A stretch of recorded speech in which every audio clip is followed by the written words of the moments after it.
Viral, air laut Bima tepatnya di Pantai Amahami di Kota Bima, Nusa Tenggara Barat berubah warna menjadi putih kecoklatan dan berbusa.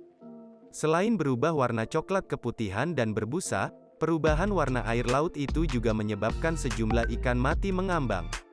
Walhi Daerah Provinsi Nusa Tenggara Barat menyoroti kabar atas adanya pencemaran laut yang diduga adalah tumpahan limbah, gumpalan-gumpalan berwarna coklat, licin dan menempel satu sama lain, di perairan Kota Bima.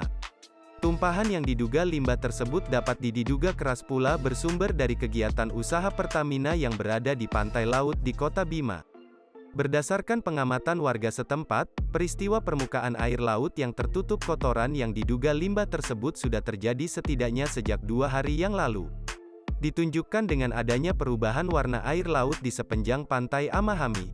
Meskipun gejala tersebut belum menunjukkan perubahan bau yang menyengat di sepanjang area pantai dan perairan di mana tumpahan limbah terjadi, tetapi penampakan dan bentuk yang muncul semakin parah. Adapun pihak Pertamina yang kegiatan usahanya berada di sekitar perairan tersebut belum memberikan klarifikasi atau tanggapan apapun atas peristiwa yang terjadi. Jangan lupa subscribe, share, komen, dan like ya!